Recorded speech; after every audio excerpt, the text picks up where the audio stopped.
जो American officials आपके यहाँ हैं, अगर वो किसी किस्म का स्टेटमेंट देते हैं तो उनका पर्सनल स्टेटमेंट के तौर पे लिया जाएगा।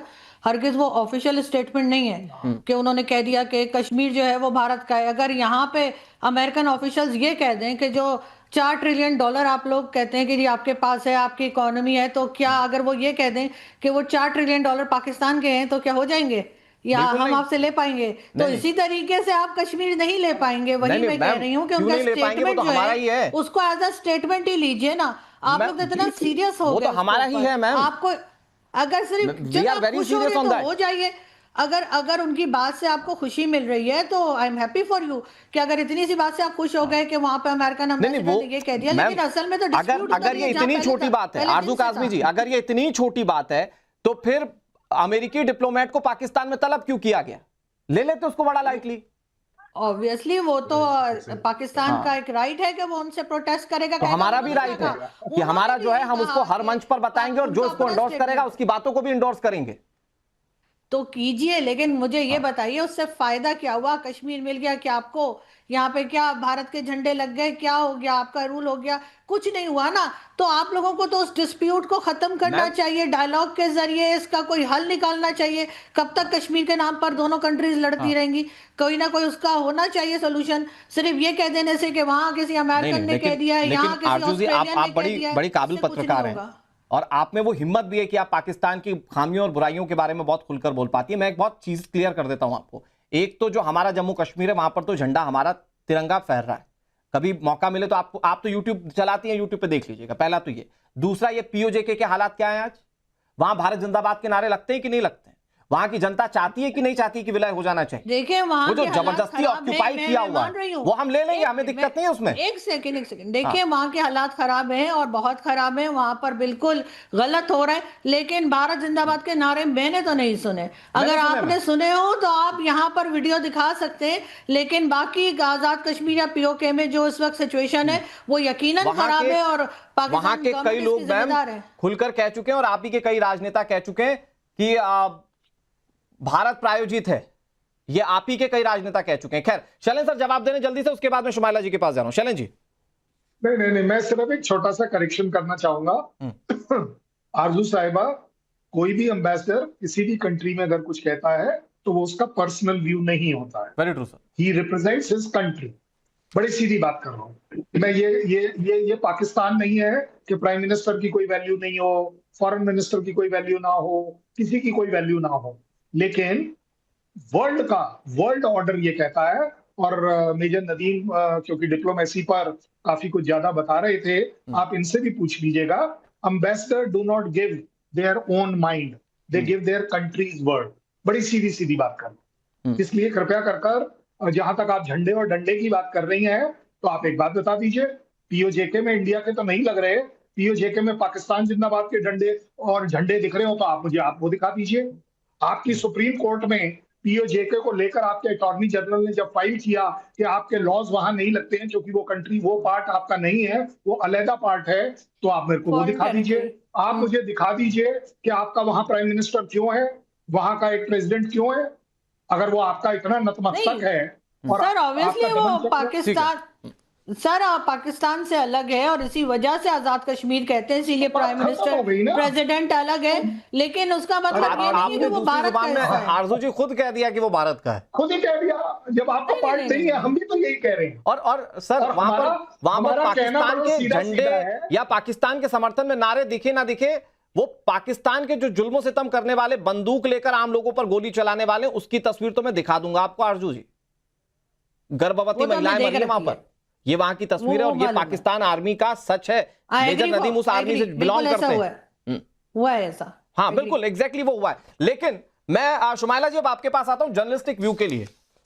हमें यह भी तो भूलना नहीं चाहिए ना कि पाकिस्तान वो देश है जिसको सारे दूसरे देशों पर निर्भर रहना पड़ता है। और वो भी छोड़ दीजिए, आपके यहां तो शेख रशीद टाइप के भी पूर्व मंत्री है ना, जो कहते हैं कि मैं हाफिज सईद का गुलाम हूं। हाफिज सईद को गुलाम बता, मतलब हाफिज सईद का गुलाम व्यक्ति आपके यहां मंत्री हो जाए तो हम उस देश से क्या उम्मीद कर सकते हैं? अभी तो शेख रशीद साहब पहली बात मंत्री है नहीं, मतलब पूर्व मंत्री तो थे ना।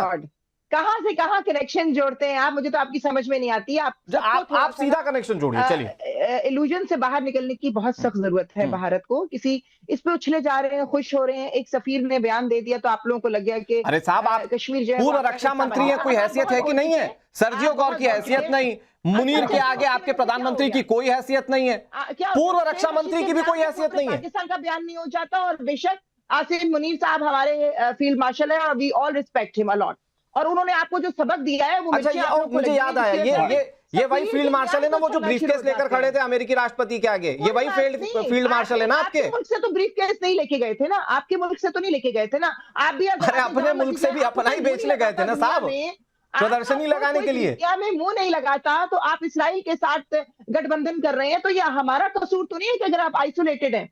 This is all your fault. अपनी डिप्लोमेसी को बोले, ऐसा है जिसके मैं आ रहा हूँ, चलें सर, आ रहा हूँ। ऐसा है जो आपको लोन दे रहा है ना अरबों खरबों का, जो आपको लोन दे रहा है ना अरबों खरबों का, चाइना है ना, वो भी हमसे सीधा लोहा लेने की हिम्मत नहीं रखता है। सीधे बता रहा हूं मैं आपको, वो भी जानता है कि भारत सबसे बड़ा मार्केट है। हम लोगों को अपनी काबिलियत पता है, हम लोगों को अपनी ताकत पता है। आज अमेरिका में भारत के सबसे ज्यादा आईटी सेक्टर के लोग हैं। आपकी काबिलियत हमने देख ली है, हमने सब देख लिया 10 मई को। जो प्रोपेगेंडा आपकी काबिलियत का था वो पूरी दुनिया ने ब्रह्मोस गिरा होगा तो देखा होगा ना आपने, ब्रह्मोस जब आप लोगों के यहाँ पर हिट किया होगा, वही ट्रम्प खड़े होकर बोल रहा था, उसके ऊपर आप तो कभी बयान नहीं चलाते क्योंकि वो आपके अगेंस्ट है। जो लीडर ऑफ द स्टेट बयान दे रहा है वो तो आप नहीं चला रहे। एक सफीर के बयान पे आप खुश हो रहे हैं तो जरूर खुश होइए, आपको इल्यूजन में रहने का शौक है, जरूर रहिए। देखिए, आपके इल्यूजन को दूर कर दिया सर्जियो गौर ने, आप इस बात को मत भूलिए। और हम लोगों ने 2 मैसेज बहुत क्लियर दिए। एक मिनट शुमाइला जी, एक चीज कह रहा हूं मैं, शुमाइला जी 2 मैसेज बहुत क्लियर है। शुमाइला जी मैं आपको आपकी जर्नलिस्टिक व्यू पर बात करता हूं, मेरी बात सुन लीजिए, मेरा सवाल सुन लीजिए, फिर जवाब दीजिएगा। मैं पूरा समय दूंगा, शैलेंद्र सर भी जवाब देना चाह रहे हैं। मैं आपको 2 चीजें कह रहा हूं। एक तो ये कि आज भारत ने आपके सामने एक बहुत क्लियर मैसेजिंग की है। मैसेजिंग ये कि हम आपको आपकी भाषा में जवाब देना अच्छे से जानते हैं, जो आपके पाक हाई कमीशन के बाहर हमने किया, ठीक है। दूसरा, सर्जियो गौर आपको आईना दिखा चुके। तीसरा, मैं पाकिस्तान की आपको असलियत बताता हूं। जब पाकिस्तान ने आतंकी हमले किए, हमने आपको बहुत मौके दिए। संसद हमले के बाद हमने डिप्लोमेटिक टॉक की, 26/11 के बाद हम लोगों ने खेल के जरिए दोनों देशों के संबंध आगे बढ़ाने की कोशिश की। आप में तो अमन, सद्भावना एक्सप्रेस, समझौता एक्सप्रेस चली कि नहीं चली? कोई एक दोस्त बता दीजिए, बताइए ना। आपने पठानकोट में हमला करवाया, हमने आपको इजाजत दी कि नहीं दी कि आप आइए ज्वाइंट इन्वेस्टिगेशन कीजिए?